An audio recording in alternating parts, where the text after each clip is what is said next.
Welcome back to another new edition of Windows and Current Affairs. And today we talk about the restriction order taken by the new U.S. administration headed by President Donald Trump on January 27. He signed an executive restriction order banning refugees and 7 Muslim countries from entering the United States. And this move sparked anger. It sparked numerous protests and legal challenges inside the United States. And lately, a week later, a federal judge succeeded in suspending that order temporarily until it is now it's awaiting an appeal from the administration, the U.S. administration. But some argue that this order is delivering Mr. Trump's election promises to make America look great again. Others who are demonstrating and rallying in the streets in the United States against that particular order dubbed the Muslim ban is going to be having a bad reflection on America's image. And the question remains now what is that particular order? How does it look? And how is it implemented? What is the implications of that order? And where is it going to end? Or where is it going to lead the United States? And whom exactly is it going to affect? A lot of questions we're going to raise today objectively. Entirely objective over this political order, this particular order. And we're very delighted to have with us Dr. Mariam Waheed. She's assistant lecturer, Faculty of Economics and Political Science. And also we're very honored to have with us Honorable Dr. Mohamed Alrabi, Al-Azhar scholar. Good evening. And let's first, Dr. Waheed, talk about this order. It brings suspension of the U.S. refugee admissions program for 120 days. No indefinite ban on Syrian refugees. Anyone arriving from Iraq, Syria, Iran, Libya, Somalia, Sudan, Yemen faces a 90-day visa suspension. That, of course, excludes the some categories, like, for example, the diplomats and UN personnel and officials. How do you read that restriction order by the new President Donald Trump? Yeah, okay. Since Donald Trump assumed office, he has taken like a new policy, different from the policies of previous American presidents. This policy was mainly highlighting the importance of national security of the U.S. and a little bit trying to put civil rights and freedoms back to from the stages, like putting national security in the front. That was apparent in his inauguration speech when he, on the 20th of January 2017, when he spoke about the importance of anything that's related to trade or taxes or immigration or foreign affairs. Americans should be first, okay? And everything related to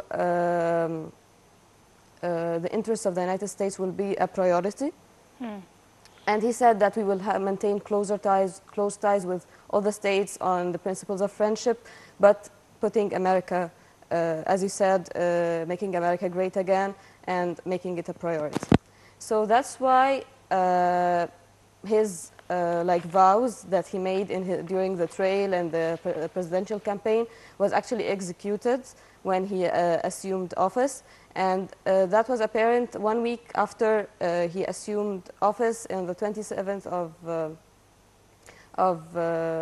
of January. There was this executive order banning or restricting citizens from the 7 states, Muslim majority states, from entering the U.S.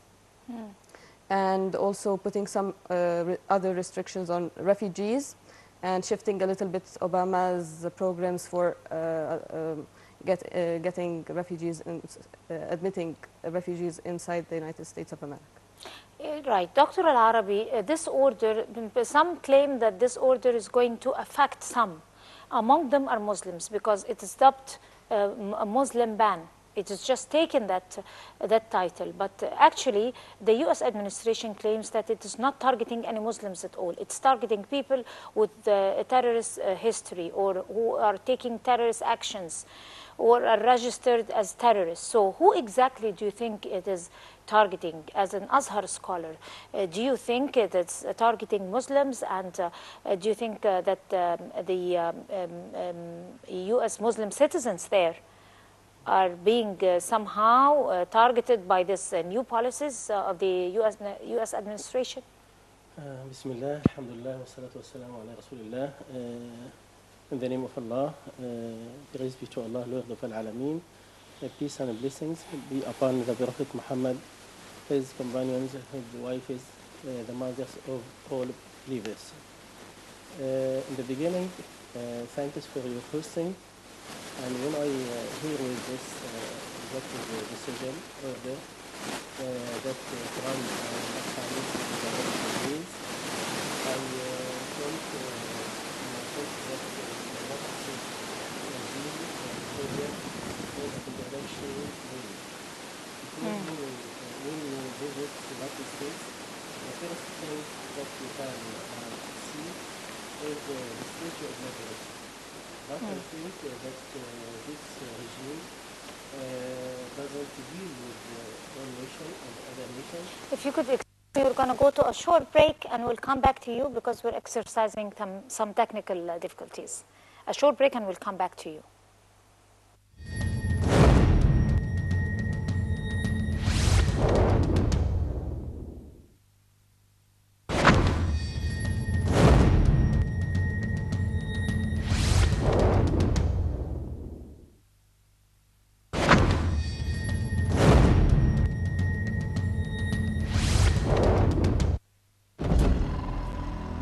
Be the first to know.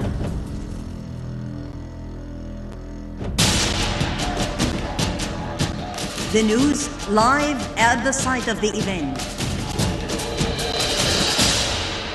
Information on events as they are happening. If it's breaking news, it's Nile TV.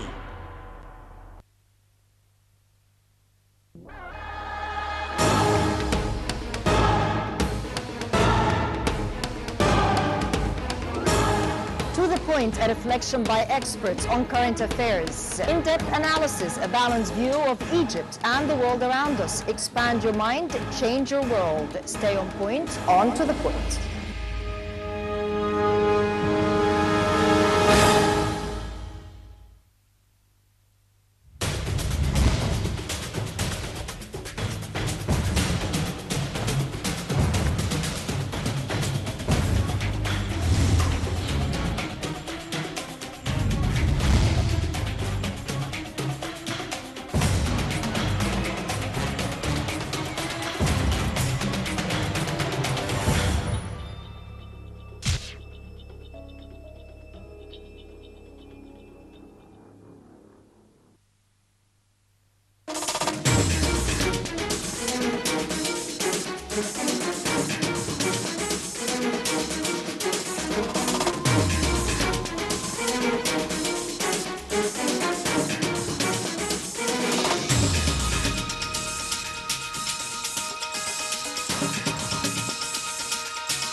Welcome back. We were talking about the new restriction order that was signed by President Donald Trump, banning 7 Muslim countries and refugees from entering the United States, and also the new policies of his administration and new members of the new cabinet of this administration. And Dr. Mohamed Alrabi was giving us his input over whom that particular order was affecting, and whether if the Muslim Americans are being affected or harmed by any way by these kinds of policies. objectively, of course. Bismillah, alhamdulillah, wa salatu wa salamu ala rasulillah. In the name of Allah, the Merciful. Praise be to Allah, Lord of al-Alameen. Peace and blessings be upon the Prophet Muhammad, his companions, his wives, the mothers of all believers. When I heard with this decision that Trump had signed in the last days, I feel in myself that there is a contradiction in the United States, because when we look to the Muslims in America who come from many homeland, have many backgrounds, they also affected more in the United States. And when we look in the history, we find that the first nation recognized with the United States as an independent nation was Morocco, and it is the ruler Mohamed ibn Abdullah. This decision shows us that there is no equality between all people, as our religion, as our Islam speak about. But when Trump speaks to Muslims and try to make relation between Islam and terrorism and bad deeds, we must stand and we must say that there is no relation at all between Islam and these bad deeds. And ask where is the equality, tolerance that Thomas Jefferson and many authors and thinkers spoke about, like Voltaire, John Locke, when they spoke about tolerance and succeeded in the last to make the first constitution of the United States, spoke about tolerance. But this tolerance, this religious freedom, I think didn't make some politicians were pleased, because they are fearing from Muslims or Islam. But it must be a close relation between Muslims in America and the United States. There is a strong presence to Muslims in the United States. There is many scenes to Muslims in the United States, like mosques. When we count mosques in the United States, we can find 2,000 mosques in the United States. The largest one is in Michigan. So we can't forget or neglect this great presence and the big rule and the great rule to Muslims in the United States. When we speak about this case, we we must say that there is no relation at all between the crimes, the bad deeds, the terrorism, and the Islam or Muslims. Right. Let me take this opportunity, because we have with us over the phone live now Dr. Atif Abdulgawed from the United States. Good evening, Dr. Abdulgawed. Good evening. How are you? I'm fine. Thank you very much, sir. And we were talking about the restriction order taken by the new U.S. administration and signed by President Donald Trump. Immediately from the moment the executive order went into effect, a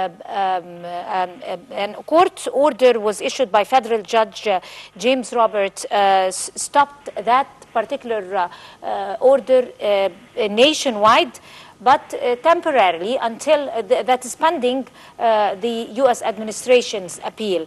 Now, the people who are opposing that order are charging that it's unconstitutional and favoring, targeting people based on religious beliefs and favoring one religious belief over the other, while the U.S. administration is justifying the action over national security background, and they have every right to maintain their national security. And of course, everybody, I mean, worldwide, this is respected by every nation. But how do you read it? Now, the Court of Appeals, the Ninth Circuit in San Francisco, is looking into the matter now. And I think within a week we will hear a definitive ruling by the court. The court consists of 3 judges. Likely it is, from everything we heard so far, the court sounds skeptical about the Mr. Trump's action. But I think there is one important element here, and that one of the 3 judges has already indicated that he does not believe that Mr. Trump's action is anti-Muslim simply because it only affects 15% of the Muslim population in the world. So, but on the other hand, the judges asked for evidence that those travelers may pose a real threat to U.S. security. And the lawyers for Mr. Trump failed to provide anything substantive except saying that some Somalians who are already in the U.S. turned out to be members of Al-Shabaab group in Somalia. And I think that's good enough for the court. Of course, right now, the executive orders by Mr. Trump are not in effect. In other words, travelers now are coming in and are allowed to get into the country pending the final ruling from the court. But let me tell you, I think no matter what the final ruling of the appeals court may be, the issue will go forward to the Supreme Court because the ruling, whichever way it will go, will not satisfy one of the 2 parties involved in this case. Right. Dr. Abdul Gawed, some rights groups critics argued that most of the recent attacks taken into the United States were carried out by people not included in those 7 Muslim countries. Let's take, for example, the Boston Marathon bombing in 2013, the Charleston church shooting in 2015, San Bernardino shooting in 2015, the Orlando nightclub shooting in 2016. That's an Afghan citizen, for example, who is a U.S. born. The airport shooting in 2017, the recent one, a U.S. citizen also. So those people are charging that most of the attacks taken inside the U.S. are not from citizens or people who belong to those 7 countries. Yes, well, some of them do, like a guy from, yes, you are right, even the guy who was involved in a shooting in New York more recently, he comes from Afghanistan, but Afghanistan is not included on the list of those countries. You are right. And that's why the lawyers for the states of Washington and Minnesota argue that there is no evidence that those people can pose or may pose a real threat to the U.S. I think also the court is also skeptical because those people who are being prevented from entering the U.S. already carry valid visas. So, you know, the U.S. government already has granted them visas, but then upon arrival into the airports, they stop them, they detain them, and then they plan to send them back to wherever they came from. And that's not constitutional. So I think the final ruling by the court will be very illuminating. But as I said, whichever way it will go, the other party will take it further to the Supreme Court. Right. Dr. Abdul Gawed from the United States would like to thank you very much for your valuable time, sir, talking to Windows on Current Affairs. Thank you very much. And going back to you, Dr. Mariam Waheed, of course, some U.S. officials say that these 7 countries have been included because Congress and the former Obama administration have identified them as the most watched countries harboring terrorists, according to their own word, not to us. And how far do you, could this be accepted? How far could this be true?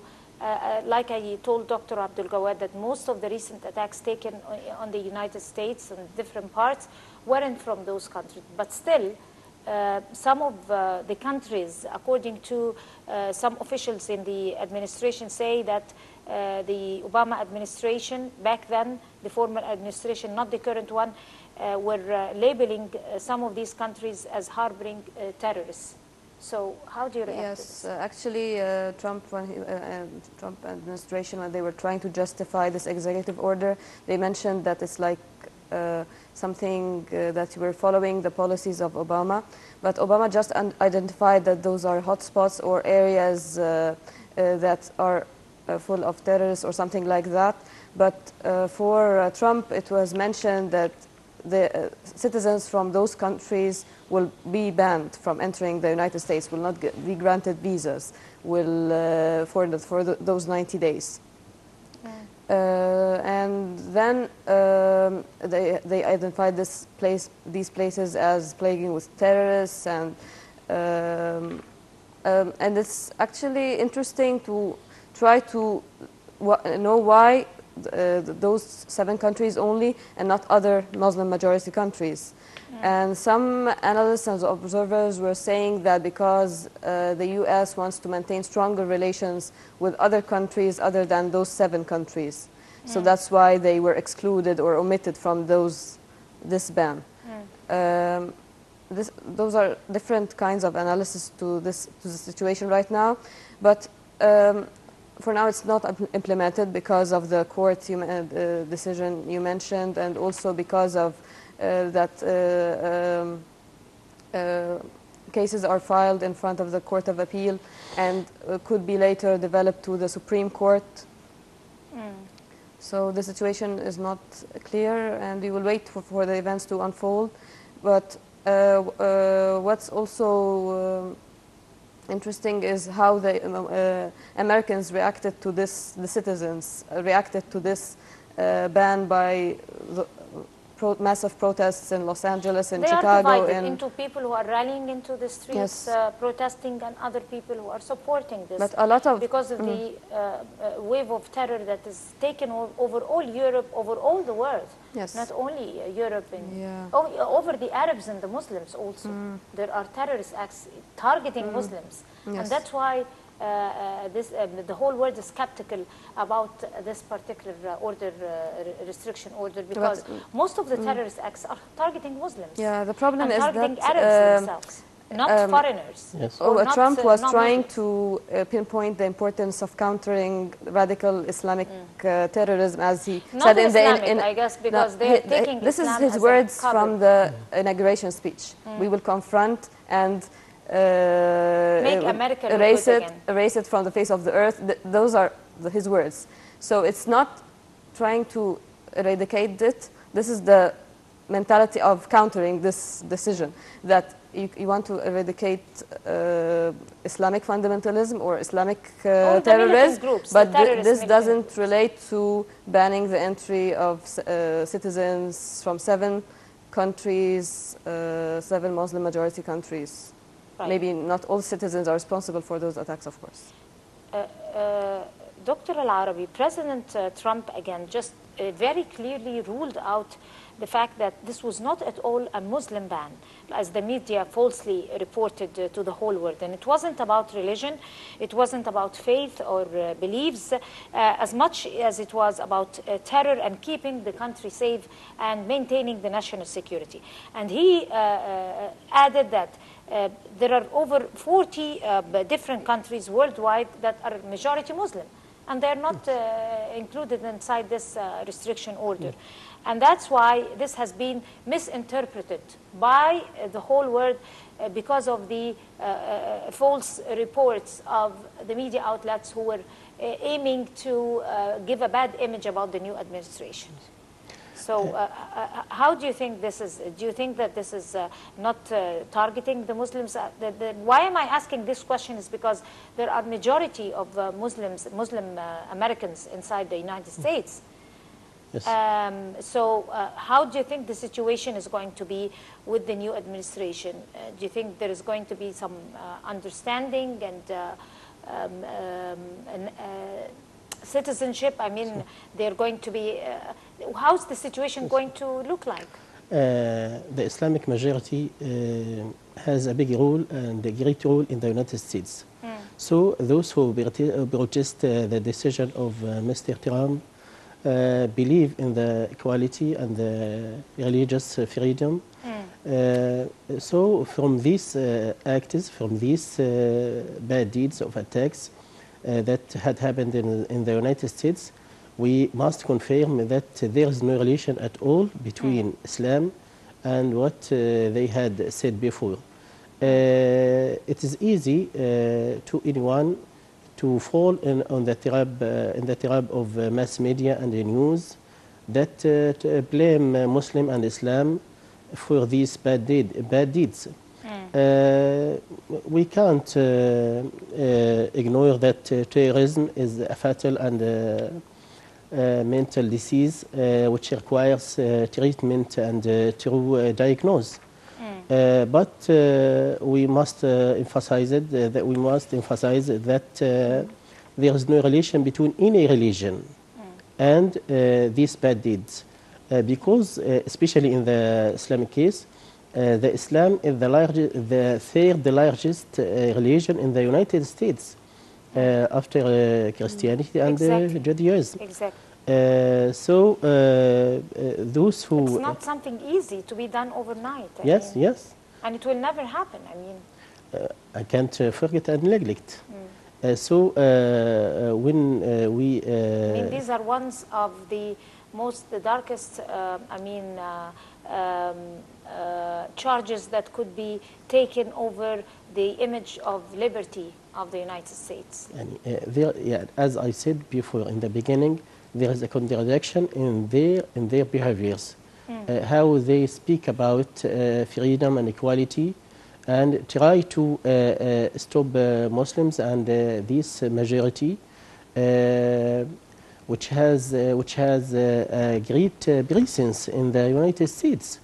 And fire of policy, I try to speak about Islamic religion and its principles, values which are peace, security, tolerance, which we can't live without, both in the United States and in any nation.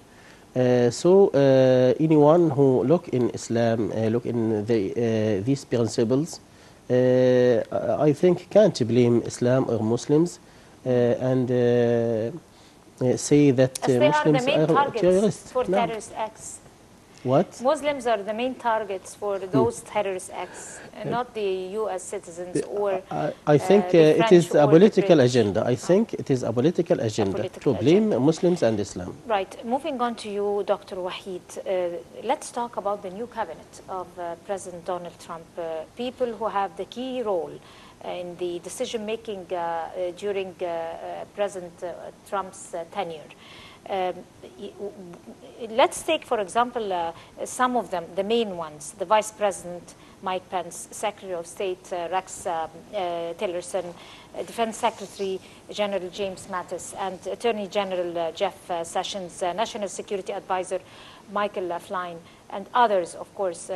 The list is so long, but those are the main in the media outlets. So what are the most obvious concerns taken over the members of the cabinet concerning, first, let's take this particular issue of the restriction order. Let's take, for example, the Attorney General Jeff Sessions. Of course, he has been one of Donald Trump's closest allies during his election campaign, and there were some slight allegations of racism that have dogged him throughout his career and were raised during his confirmation hearing in the Senate.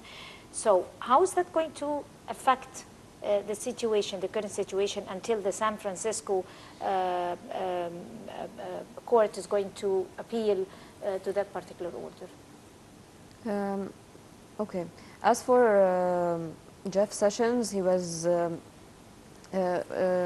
nominated to be this Attorney General and to be part of the Department of Justice and to be the head of the Department of Justice. So actually, as you said, in 1986, there was allegations against him because he was said to be racist and discriminating against anti-whites and people, migrants or different people not having like white skin or something like this. So he was against. So he wasn't appointed in a position in the Reagan administration, and now he's appointed as an attorney general. So we can witness the different rhetoric and the different discourse between the two administrations, even both were Republicans. So it was, there's a difference. There's more of a tendency towards pinpointing the notion of national security, of countering terrorism, of countering anyone who will destroy the peace of America, the greatness of America, the prosperity of America. So they're trying to close the borders. This is the tendency to close the borders, to see who's helping the United States, and people outside the administration, like a lot of business companies, are against this restriction order, are countering this by saying that immigrants are actually responsible for a huge part of the American discoveries and innovations. So how come it's not going to help in America's prosperity? And also, if you know, the Ivanka Trump, which is the daughter of Trump, today we heard a lot on Twitter that she has a clothing line, and it was stopped by Nordstrom. Yes, we're not supposed to mention names, but yeah, a huge retail store, seven star. But let's, if you can excuse me, we're going to continue elaborate with you again. Let me take Dr. Salah Abdallah, a political analyst and a former member of parliament, over the phone. Good evening, Dr. Abdallah. Good evening. How are you? How are you doing, sir? Well, thank you. We were talking about the members of the cabinet of Mr. Trump's administration and who has key roles in decision making throughout his tenure. So let's take, for example, Defense Secretary James Mattis, for example, a former Marine Corps who served in Iraq and in Afghanistan, and he is a counterinsurgency expert. He played a key role in fighting terrorism or terrorists or militants in Fallujah in Iraq, and that was in 2004. How is that going to change the course of the U.S. policy inside the Middle East, and especially in hotspots like Iraq and Syria? Is it going to give it a more mighty, a more sincere, a more serious approach? I think terrorism a real intention? In fact,